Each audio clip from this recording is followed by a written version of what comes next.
The following broadcast may contain explicit language and adult themes. Viewer discretion is advised. The opinions expressed in this broadcast are those of the hosts, talent, and guests, and do not reflect the opinions, views, and standards of Pyro Media Enterprises, affiliates, subsidiaries, or its members.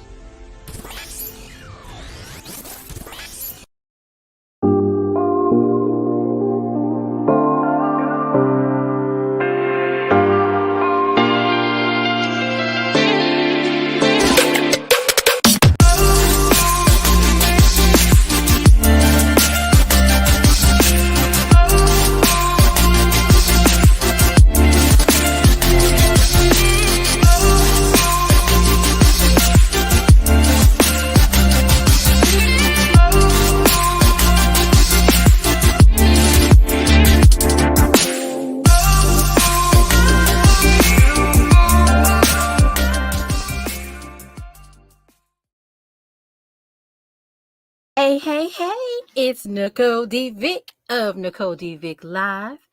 I hope you are doing well on this Friday Junior. Y'all know I love Friday Junior. It's my favorite. I'm so glad that I am on the Pyro Media Network on Thursday nights because it makes me feel so accomplished. Like, the fact that I have survived and I made it to Friday Junior says a lot. And I feel like I deserve a cupcake, a cookie or something. And I hope you are enjoying your Friday Junior. Looking forward to the weekend ahead. Hope you're safe, happy, healthy, and living it up. Now, time is flying by. It seems like just yesterday I was telling y'all, yay, happy April, spring is here, whoop-de-bop-a-doop-a-dee. And we're about to be done with April. April just came on and it's gone. We got one more week, and trust me, I'm counting the days because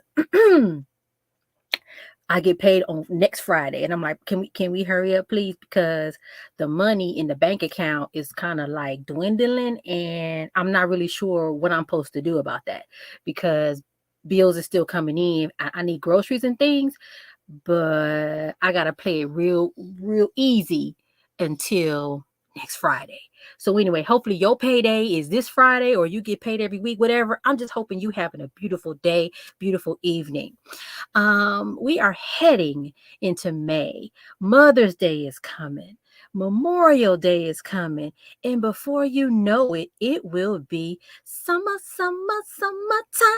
Hey, I got my flip-flops. I had to look for them because I'm ready.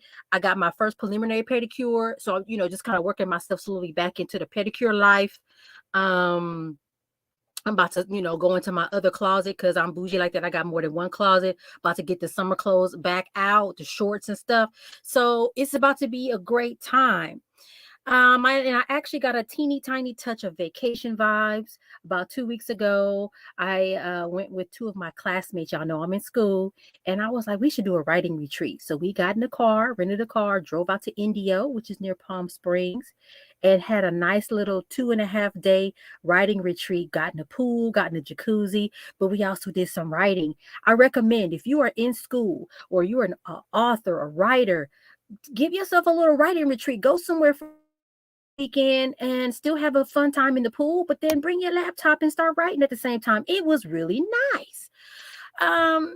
So I had a little bit of fun, looking forward to more of that over the summer. But the other thing that's kind of touching on my heart and my spirit, so much is going on these days. Life has been lifing in ways that I don't know that I can really fully comprehend. Like what is going on? We got students and teachers fighting like they are prize fighters in the ring. I know y'all seen that, right? At that high school, the girl was mad because the teacher took her cell phone, and then there was some tussling going on. And I think the substitute, decided that, you know what, we're going to do the F around and find out type situation with this one right here. And it's okay because I know I'm not going to have a job after this. I think she just knew that, you know what, I'm going to go ahead and go for it because this is too much. I don't know what's going to happen. I don't know if charges were filed on the student or the teacher or what, but I'm like, I, as a student, would have never, ever thought to do something like that. And I've also been a teacher, and I'm like, it ain't never got that bad where I felt like I had to do something like that. But I'm not a fighter though. I'm peaceful. So we had that going on. I said, "Oh, I know I'm getting old because this is just too much." Then we had these incidents of gun violence, and it's just been very disheartening to see.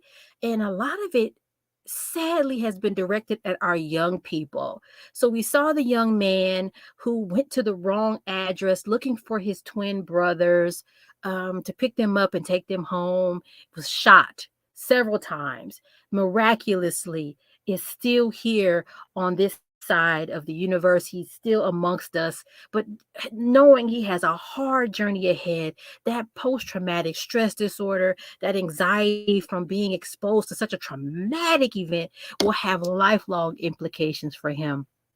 And I believe there were a couple other people that oops went into the wrong driveway, or oops something happened, and the result was gun violence. Like, where are we going as a society that this is happening to folks? And it seems like in some parts of the country, the gun control laws are getting laxer and laxer. I'm not anti-gun. I think you can own one and it's fine, but like, what's happening? So I'm just really, really concerned. And it's wild because I just feel like we keep sacrificing our children, and I mean that collectively in this country. It's not right. And every time this happens, I think, wow, we've hit a new low. But then something else happens, and I'm like, I thought that was the low. We lower than that. What is going on? Ultimately, we have a lot of work to do. Y'all know I'm cautiously optimistic about our society's ability and desire to do the right thing, because I feel like, wait, that's common sense to do the right thing. But the palm colored supremacy is so strong that folks just go the opposite. I'm like, wait, no, that's not the what, huh? And so I'm just really worried that we're going to make the wrong decisions again collectively, because I know some of us know what's supposed to happen, but I feel like the rest of us have lost it somewhere along the way, and we just need to get back to hello, common sense. Um, let's stay woke. I know woke has become a term that has been weaponized. But we need to stay on our P's and Q's. Hey, Darnell, thank you for stopping by. Now, let's get into the recap of last week. Last week's episode was so powerful. I found myself wanting to talk about everything that has been happening. Sometimes it's really important to process and make sense of the world. And if you are like me, you are blessed with a group of sister friends, brother friends, people that really hear you, see you, and understand you. And so, as I was trying to think through life and like what is going on, I called one of my oldest sister friends. And actually, she's not old in that sense. She's the person I've known the longest. I met her many, many years ago, my friend Jamila Powell. Known her since about 2006, 2007, worked at the same company together. We were put in the same office. And let me say this. I used to say, "Ooh, thank goodness we like each other, because baby, we was in this little closet working together and just so close together. Like if we didn't like each other, it would have been a problem." And I'm so glad that she had the time to stop by to the episode. And let me just say, I literally had an entire script prepped for us, an outline, but ultimately we did not need it. So we touched on some current events. We talked about Black Maternal Health Week. We talked about congenital syphilis. We talked about Tennessee, what's going on in Tennessee. And there were many gems that she dropped. And I'm going to touch on those. And then we'll go to break. So when we were talking about Black Maternal Health Week and the theme, Our Bodies Belong to Us, Restoring Black Autonomy and Joy, one of the things that she talked about that really stuck with me was like, yeah, Black autonomy is important, but are we truly free? Do our bodies belong to ourselves? And the answer was really like, no, we do not have full autonomy of our bodies. And it sounds good to really try to push for that, but really, what does that mean and how do we get there, right? And then when we hit that topic of congenital syphilis, that 900% increase in congenital syphilis in Mississippi. She's a nurse. She has a doctorate in nursing.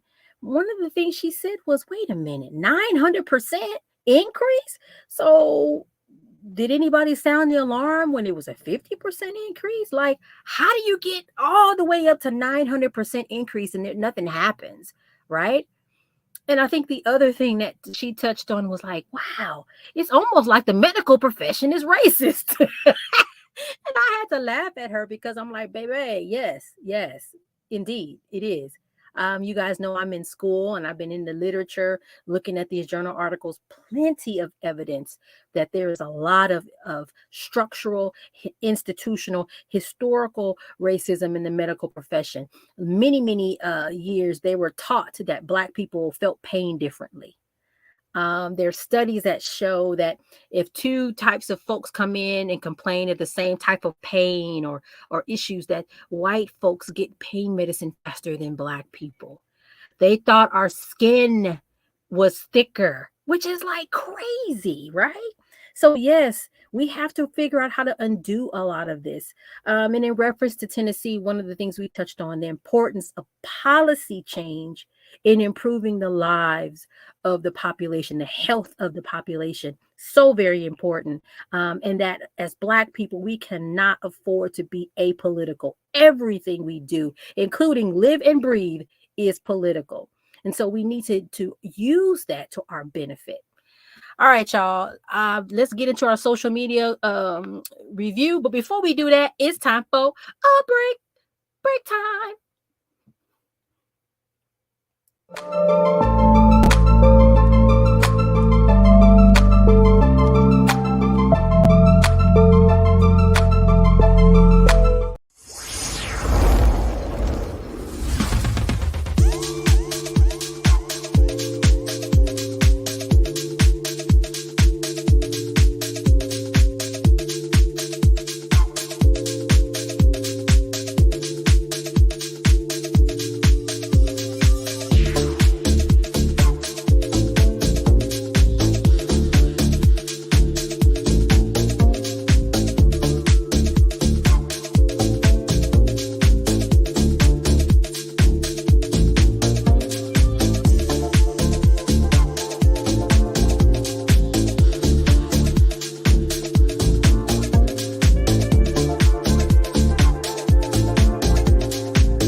Woo woo. Hey, I'm back.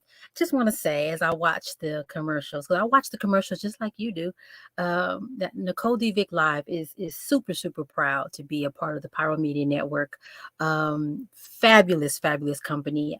Really, really excited to be here, and I'm excited to see the growth. So, yay! Shout out to Pyro Media Network. Hey, do I get a discount?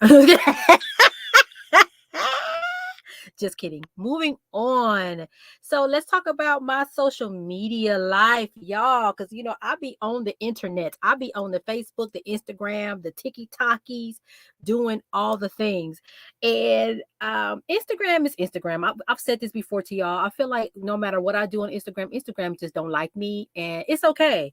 I feel like I am Instagram's stepdaughter or something. Like, I don't know. Did I step on your toe? Not sure, Instagram. And whatever that was I did, I'm sorry.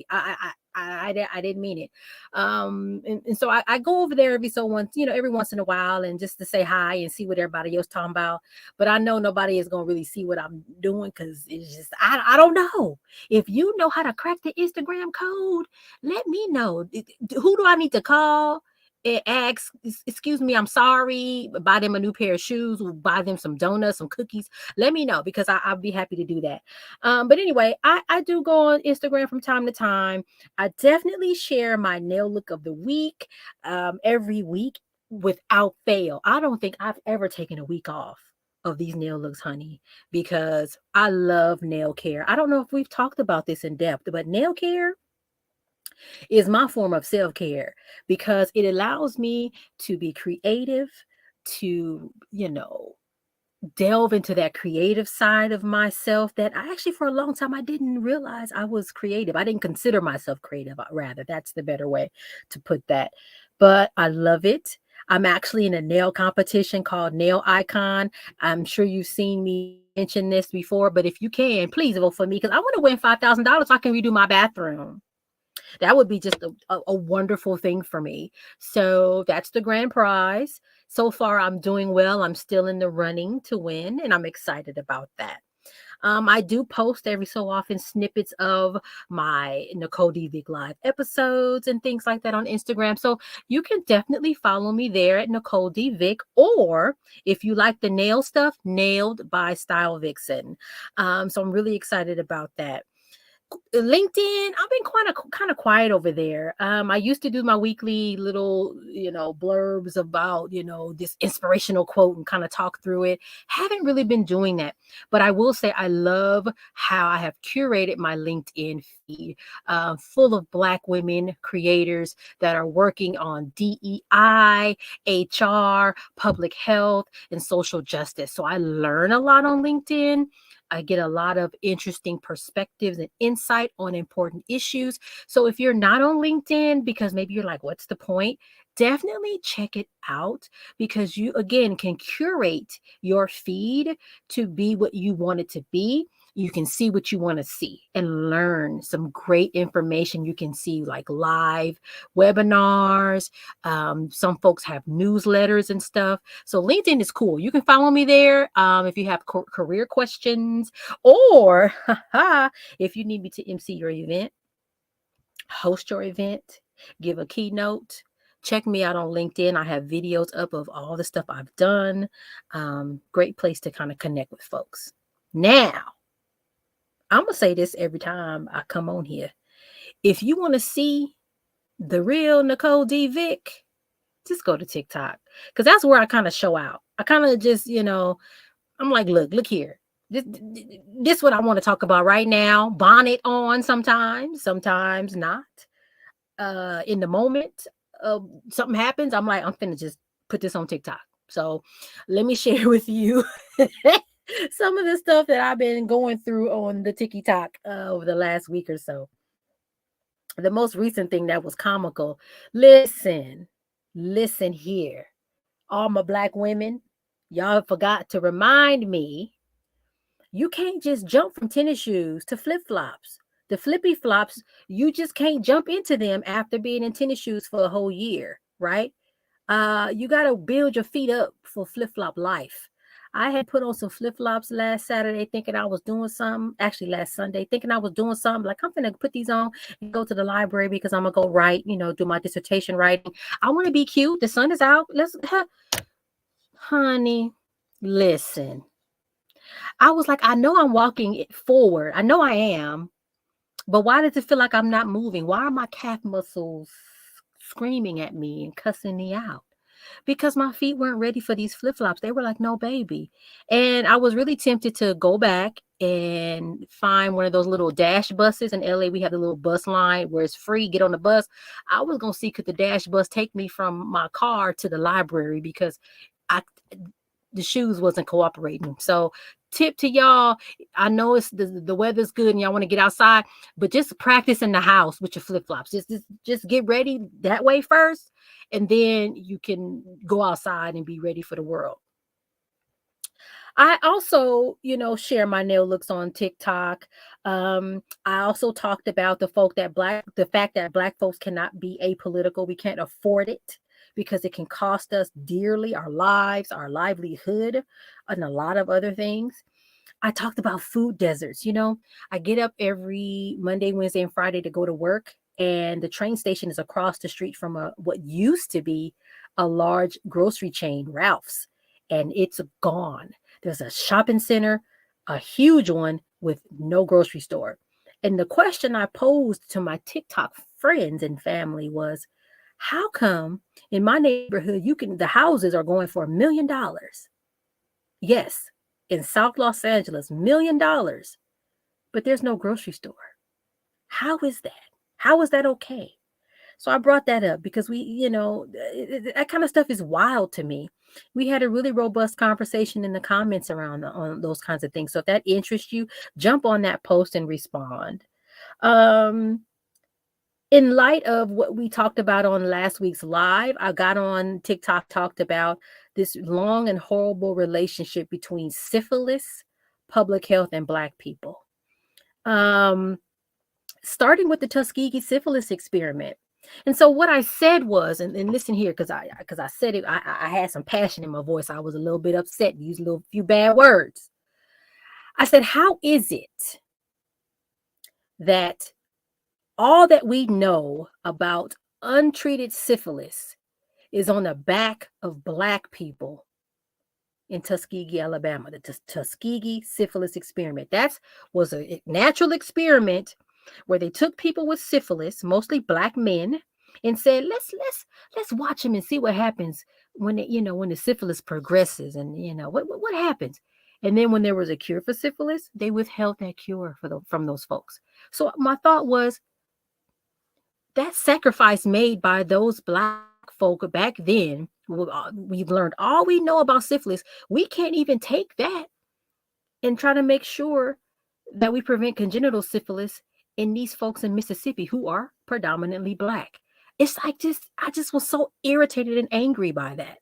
And it's just unsettling when I tell people that are new to public health and social justice, once you start to see the world through the lens of social justice and what's right and what's not right, once you are woke, again, I know that word has become demonized and misused and co-opted, but once you are woke, once you see, you cannot unsee.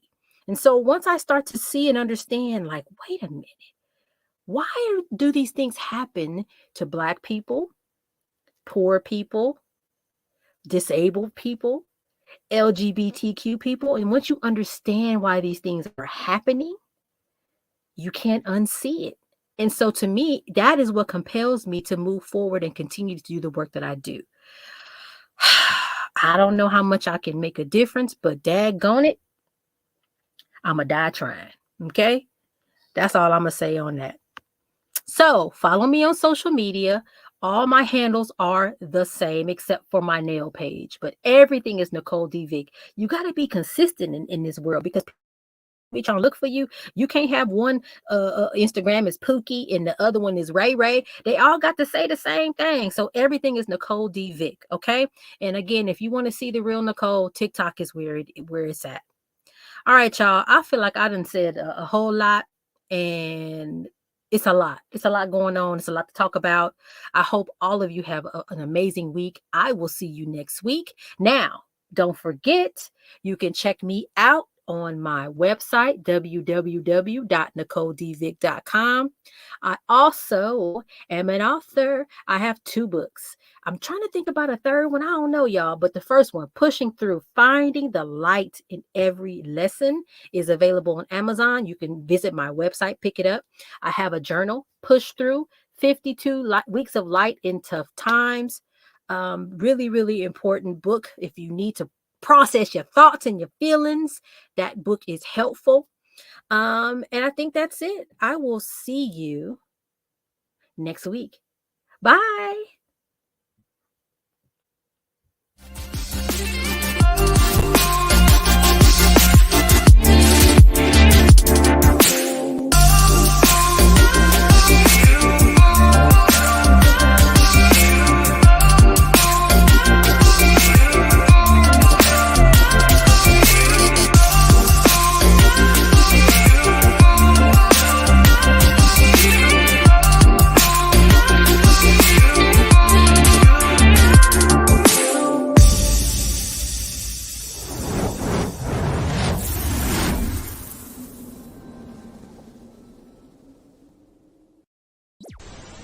If you enjoyed this content, be sure to hit the like button and subscribe to Pyro Media Network's YouTube channel for more awesome content. Plus, don't forget to hit the notification bell so you never miss when we go live or upload new videos. Visit pyromedianetwork.com today, not just to check out our incredible roster of talented creatives, but also to gain access to exclusive bonus material available only to our Pyro fam. Show your support for this Black-owned indie network by donating today. Help us keep igniting brands everywhere.